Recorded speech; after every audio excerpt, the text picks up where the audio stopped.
Hey, what's up, everybody? It's just Charles Sebastian and welcome you guys to another episode of the DREAMERSPRO show, where we cover everything from sports, hot topics, classic debates, entertainment, and we give you guys a fresh perspective on things and how we see them. Folks, this is going to be a continuation of a show that we just recently produced. Obviously, it depends on the order in which you're watching them. But before we even get into that, please make sure you like the video and sub to the channel. Also, be sure to follow me on Instagram. My handle is CTABANZ. That's the easiest way if you guys want to reach me. So make sure you follow me on IG as well. Anyway, let's get into today's topic. So this is a continuation of a show that we just previously produced that was centered on some comments that Stephen A. Smith made on ESPN First Take that was essentially centered on him saying that if Giannis Antetokounmpo doesn't win another championship with the Bucks, or if thus far his time with the Bucks can be viewed as a failure. These were the comments that just basically sent Jay Williams into a rage to the point where he had to call out Stephen A. Smith on live TV for his absolutely ludicrous commentary on Giannis Antetokounmpo's career. So what we want to do is want to play this exchange for you guys. No, rather, want to play what Stephen A. Smith said initially, and then what Jay Williams said in response to him, and then we're going to get into the back and forth. Take a listen to this sound here. After another disappointing exit from the playoffs, questions have risen. Jay's taken a deep breath about Giannis's future. That means I need to buckle up. Sources tell ESPN that Giannis is expected to remain a Buck next year. However, that is far from a certainty, and things may change this offseason. Last week on First Take, Stephen A. shared his thoughts on how he'd view Giannis without winning another championship. Let's flash back. Underachiever. I'm going to tell you why. He's one of the greatest players to ever play the game. 9 All-NBA selections in his career, 9 All-Star selections, and top 10 finishes in league MVP voting 9 times. And he has more of that than postseason series wins. That's unacceptable. You don't look at somebody that dominant, that fantastic, with that kind of fire in his belly to compete on a night-in, night-out basis, and all you have is one championship to show for it. Paging Jay Will. Well, he's sitting next to me on TV. It looks like I pointed the right way. Paging to me. Yeah. I'm old. That was one of your worst takes I've heard in a long time, man. That was horrible. I had to, like I'm the little brother that is filled with the venom sometimes when you and I go at each other, and it's all love because it's always love. But I think we really need to do a better job of reframing some of these conversations, right? And if you were to say that the franchise, the Milwaukee Bucks, have underachieved or are the biggest underachievers with the talent of Giannis, fair. But a guy who has a 50-point closeout game, a guy who's never chased any of these dream team scenarios, a guy who is a finals MVP, a guy who's a multi-time All-Star, All-NBA, all everything, global face of the game. The fact that he brought an NBA championship to Milwaukee, in the midst of the fire that he did, to call him an underachiever, I just think is an asinine comment. Because then if we go through history, we're calling a lot of these other great players who have won one NBA championship, which, by the way, you know how hard it is to win a championship?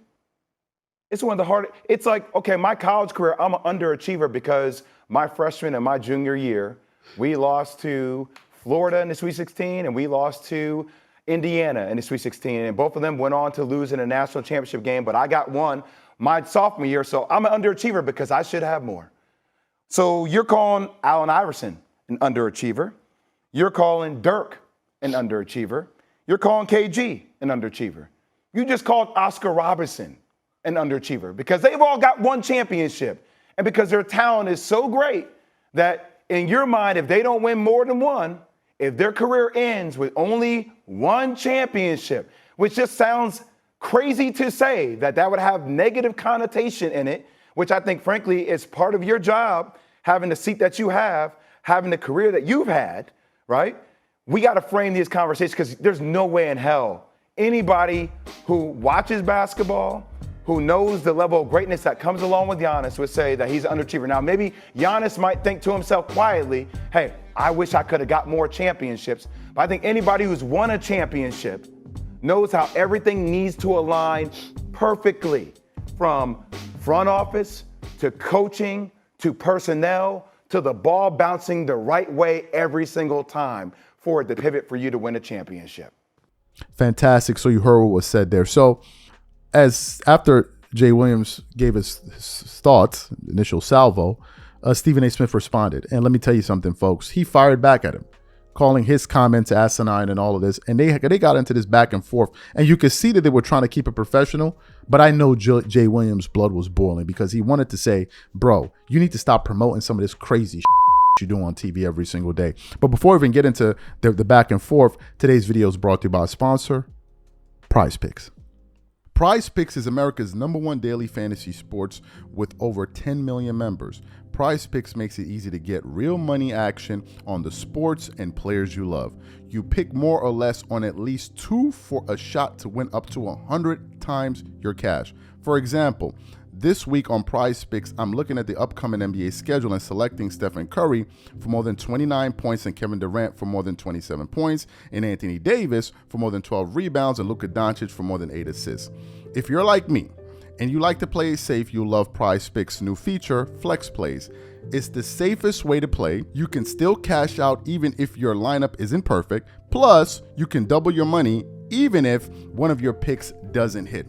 On top of this, PrizePicks puts their members first, so all withdrawals are fast, safe, and secure. When my picks hit, I can get my money as quick as in 15 minutes. So download the PrizePicks app today and use code CLNS to get $50 instantly when you play $5. That's code CLNS on PrizePicks to get $50 instantly when you play $5. You don't even need to win to receive the $50 bonus.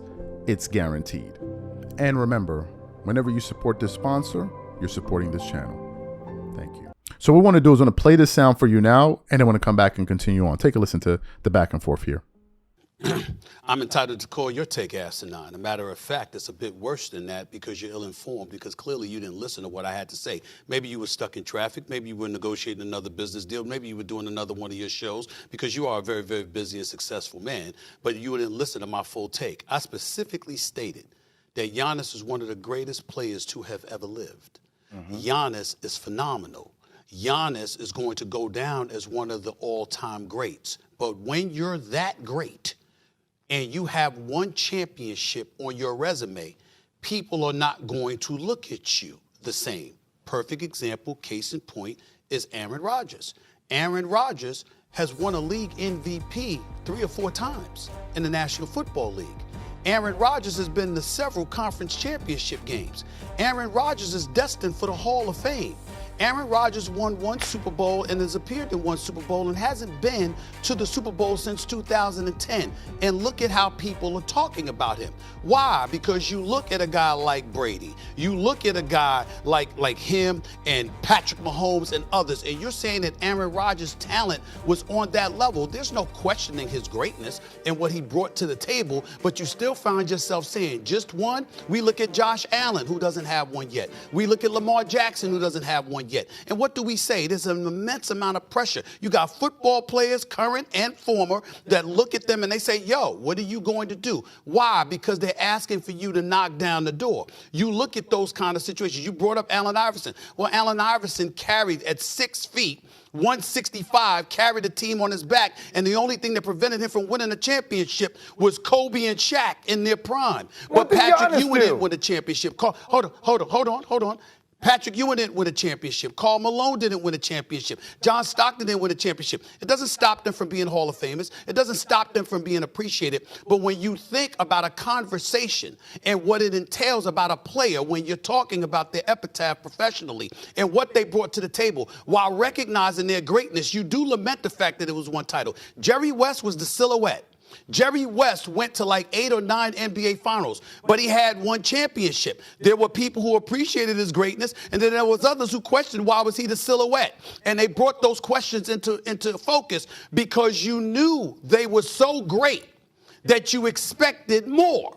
So sometimes when we look at it, we look at Kevin Durant, whether it's fair or unfair. Oh, he departed from OKC. He goes to Golden State. He wins 2 championships, 2 NBA Finals MVP. Would have won 3 if he hadn't torn his Achilles, because I believe they would have swept Toronto. What do? We lament what hasn't been achieved. I'm not saying it's fair. I'm not saying it's right. I remember when I came on the air when Boston won the championship, and the Durant crew was very upset at me because what I said was, yo, it's not fair. It's not right. But if Steph Curry wins the championship in Boston, what's going to happen is that Kevin Durant, you left that for Kyrie Irving, and people were going to bring that up. What happened in the immediate aftermath of them beating Boston? People were bringing that up. I didn't say it was right. I didn't say it was fair, but knowing the public the way that I do, being a journalist for 30 plus years, understanding what the narratives are going to be, etc., me pointing that out is not me throwing shade on them. You're taking it as if I threw shade on Giannis, and I'm doing no such thing. I'm recognizing his greatness. I'm simply saying if he only has one championship to show for it, and you're going home in the first round every other time like they have the last 2 or 3 years, people are not going to talk about him in the way he deserves to be talked about because the one championship is all he has to show for it. That's just reality. I'm not saying it's right, but it's reality. But Stephen A., you drive these narratives. You drive the narrative. That's not true. Excellent. So you heard what was said. Let me give you guys my thoughts on this. What Jay Williams would have asked Stephen A. Smith is, so LeBron's time with the Lakers, has that been a failure? He's been with the Lakers, 8 years? How many rings does he have won? Has that been a failure? I would have loved to hear what Stephen A. Smith would have said about that, considering the caliber of talent that LeBron has played with versus the caliber of talent that Giannis has played with, because LeBron has played with Hall of Famers. Anthony Davis, Luka Doncic, not to mention a whole bunch of other guys, Dwight Howard, Rajon Rondo, all of these guys, Carmelo, I mean, the list goes, Russell Westbrook. Oh, so the question is, and someone should have asked him, has LeBron's time with the Lakers been a failure? I would have loved to hear what his position would have been on this. But here's the part that kills me with all of this. What do you want Giannis to do, Stephen A. Smith? Do you want him to ring chase like LeBron James? Is that what you want him to do? What do you want the guy to do? The guy won a championship. Go back to the Dirk Nowitzki Mavs. At one point, he had Steve Nash. He couldn't win with him. Steve Nash leaves. They get Jason Kidd. How long did it take for Dirk Nowitzki to win a championship? Who in their right mind would view Dirk Nowitzki's a career as a disappointment or failure? Who would do that? Who would do that? What about Kawhi Leonard's time with the Raptors? That's a failure? What about his time there? Jay Williams' brother Allen Iverson, his career was a failure? Was his career a failure? So what do you want him to do? Do you want him to ring chase? And the part that kills me is this guy's speaking out of both sides of his mouth. He is. Do you know how I know this? Because he's going to kill a guy for saying, oh, man, you've been here for so long and all you've been able to do is just win one championship. But then when a guy gets fed up like Kevin Durant and tries to go win a championship, oh, man, you're soft, you're weak, you're a weakling. You're a weakling. And then you'll say, no, it's not because of that. So now you want to determine how it should be done. So if KD had gone to another team that was the Golden State Warriors that didn't beat them, it would have been okay. I'm confused, bro. I'm confused. Where was all of this when LeBron joined the Miami Heat? Where was all of this talk at? I never heard it. Were you calling LeBron's time in Cleveland a failure? No, you weren't. You were one of his biggest supporters on television. So now Giannis' time there has been a failure? So what about all the other guys that haven't won nothing? What are they? Complete abject failures.